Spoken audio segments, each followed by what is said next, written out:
At 20, I became known for two things. First, I weighed over 200 pounds, yet I still ended up dating Christian Fairmont, the coldest and most unattainable man in our circle. Second, I turned down Christian's proposal, changed my name, left the country, and became the one woman no one dared mention around him. The forbidden, unattainable love he could never let go. For the next 5 years, Christian shut himself away in a church and refused to see anyone. Just when everyone thought he was about to become a priest, he suddenly announced his engagement. He made such a spectacle of it that even I heard about it all the way in Goldridge. That alone showed how much he valued his bride tobe. I booked the first flight home that same night. Everyone who saw me reacted the same way. First, they stared at how completely I had changed, how much weight I had lost, how I looked like a different person. Then they sighed. Juliana, you came back too late. Even Christian looked at me with cold, distant eyes. When you walked away and left me behind, did you ever think that 5 years later, you'd regret it? Regret? I shook my head. I don't regret it. I was already married and had a child. I did not return to Imperius for Christian Fairmont. When newspapers in Goldridge began flooding the headlines with news of his engagement, my father called. We finally got a lead on your mother's belongings. That was why I booked a flight that same night. By the time I landed in Sathoris, rain was pouring down.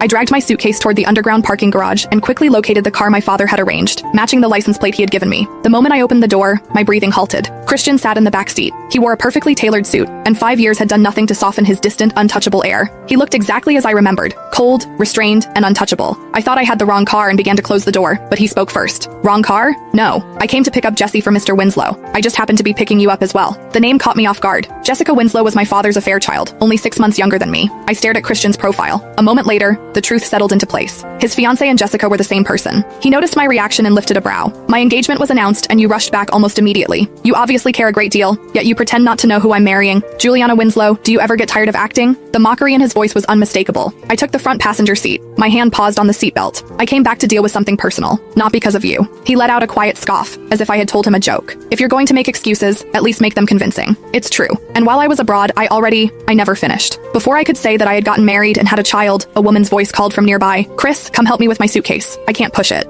Christian stepped out. In the rearview mirror, I watched him take Jessica's suitcase, then pull her into his arms with easy familiarity. She said something in a spoiled, sugary tone. Her gaze drifted toward the car, met mine in the mirror, then slid away at once. They got back in. Jessica gave Christian an exaggerated kiss, then turned to me as though she had only just noticed me. Julie, Dad said you might be coming back soon. I didn't believe him. I can't believe it's really you. She looked me up and down. You've lost so much weight. I almost didn't recognize you. Were things that hard for you overseas? Since you're back this time, maybe you should stay. Chris and I are getting married soon. You can come to the wedding. Her voice trailed off. Then the color drained from her face. Julie, you didn't come back to steal the groom, did you? I almost laughed in disbelief. I had just opened my mouth when Christian spoke first. Don't worry. I won't let anyone disrupt our wedding. He reached over and ruffled her hair with surprising gentleness. Jessica still looked uneasy, but everyone says she was your unattainable love. Now that she's back, am I supposed to step aside? There was never any unattainable love. That was all made up. Stop overthinking it. You're the only one in my heart.